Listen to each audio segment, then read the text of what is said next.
Oke. Assalamualaikum warahmatullahi wabarakatuh.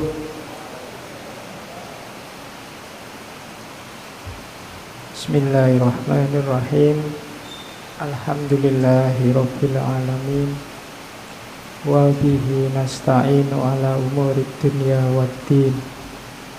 Allahumma sholli wa sallim wa barik ala habibina wa syafi'ina Sayyidina wa maulana Muhammadin wa ala alihi wa ashabihi ajma'in.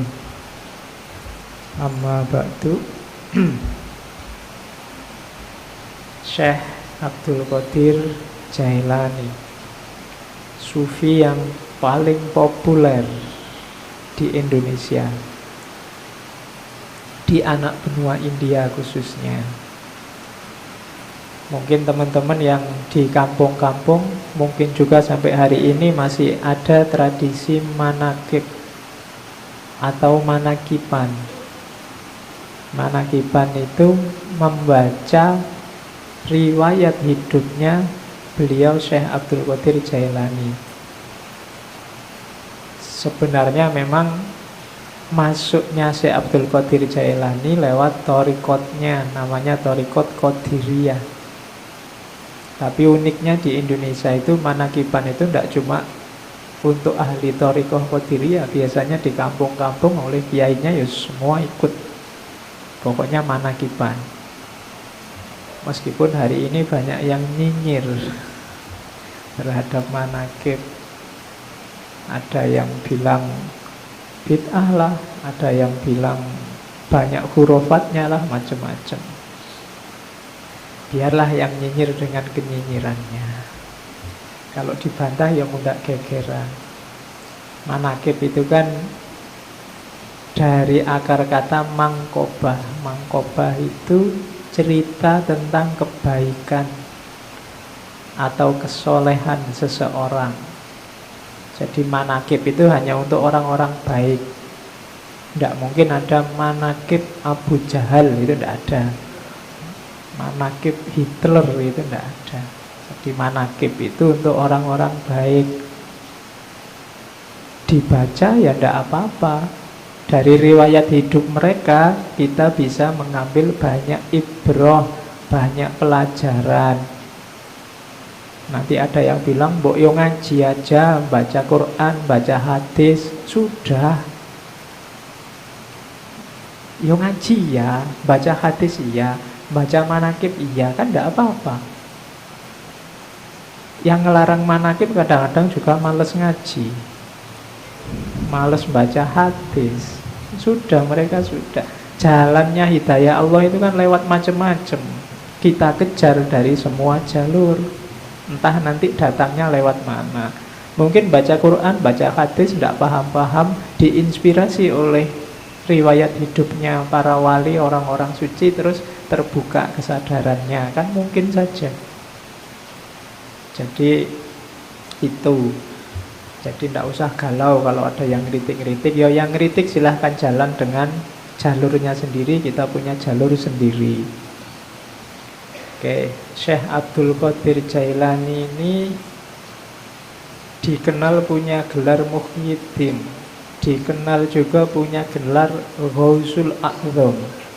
Ghausul A'zam itu penolong besar. Kenapa penolong besar? Ya karena ajaran-ajarannya membuat kita sadar terus selamat di akhirat. Akhirat itu kan urusan besar. Kalau pertolongan urusan dunia aja kita sangat terima kasih, apalagi urusan akhirat. Makanya beliau digelari Ghausul A'zam. Dan Ghaus ini kan jenis wali ranking 2 kelihatannya, di bawah kutub. Jadi beliau wali besar. Nanti ada cerita seorang sufi hampir 2 abad sebelum Syekh Abdul Qadir Jailani yang sudah meramalkan bahwa besok ada wali namanya Abdul Qadir yang lebih besar dari hampir semua wali.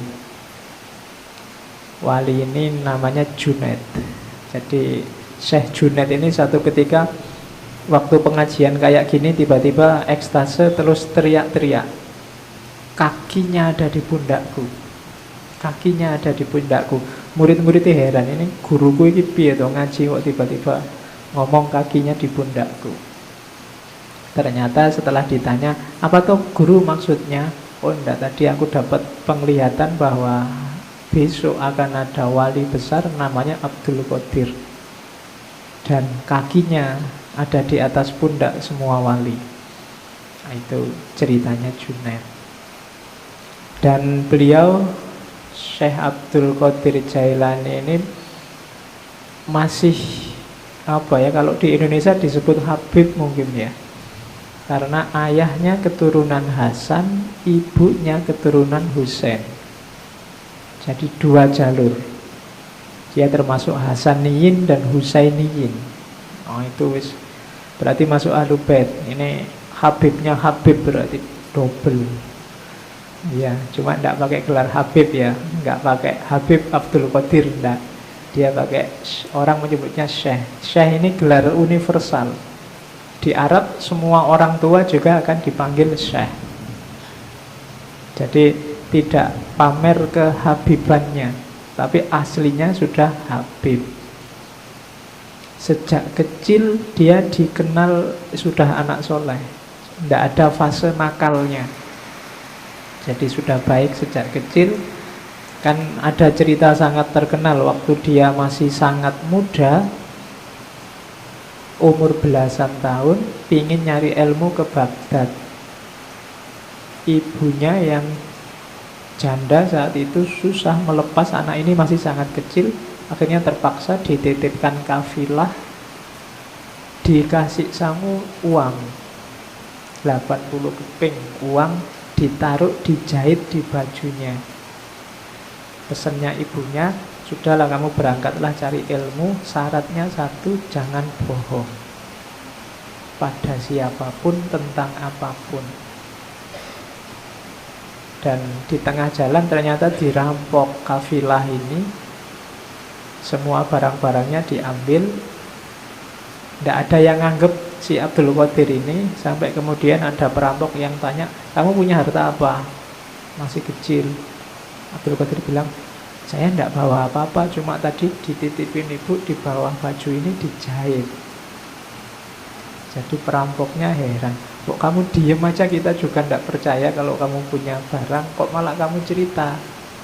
Katanya Syekh Abdul Qadir Jailani muda, loh ibu saya pesennya nggak boleh bohong. Dan gara-gara ini kabarnya terus perampokannya nggak jadi, perampoknya tobat. Iya.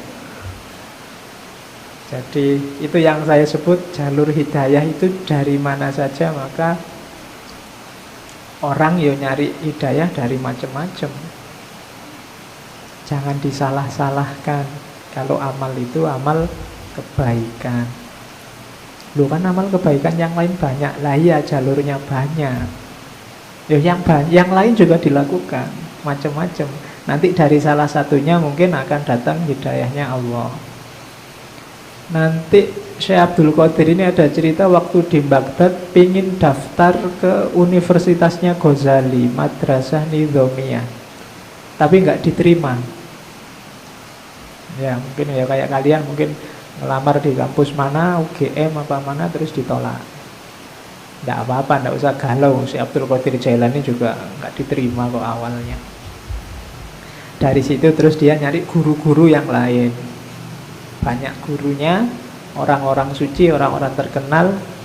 Termasuk yang paling dekat ada Syekh namanya Syekh Hamad. Syekh Hamad ini penjual sirup di pasar, tapi termasuk seorang wali besar.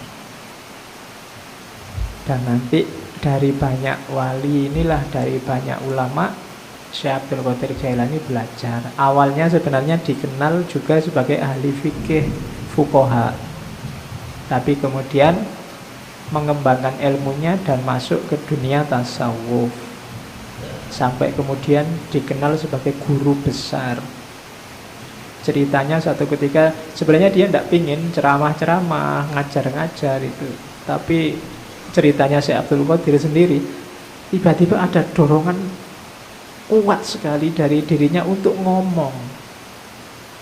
Akhirnya apa ya, kalau hari ini kultum lah dia dengan audien paling ya orang sekitarnya, termasuk yang ada di masjid. Begitu dia ngomong ceramah, banyak orang yang terpengaruh. Besoknya masjidnya penuh, besoknya lagi luber sampai halaman, besoknya lagi sampai sealun-alun kota, besoknya lagi orang satu kota. Sampai ceritanya si Abdul Qadir kalau ceramah biar kelihatan naik ke menaranya masjid. Jadi ya karena audiennya orang badat, orang soleh-soleh. Kalau di Indonesia ya susah.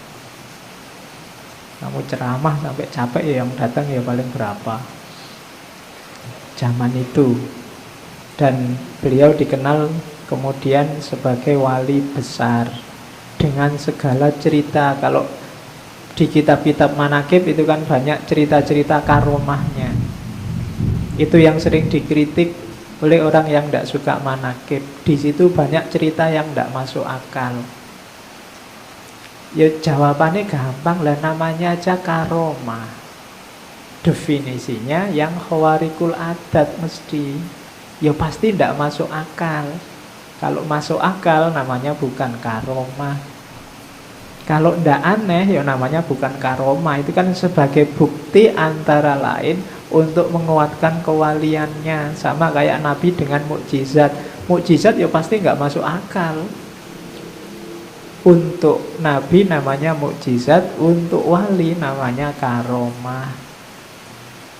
Jadi kalau ada orang mengkritik, di situ banyak peristiwa yang tidak masuk akal. Lah iya, makanya namanya karomah.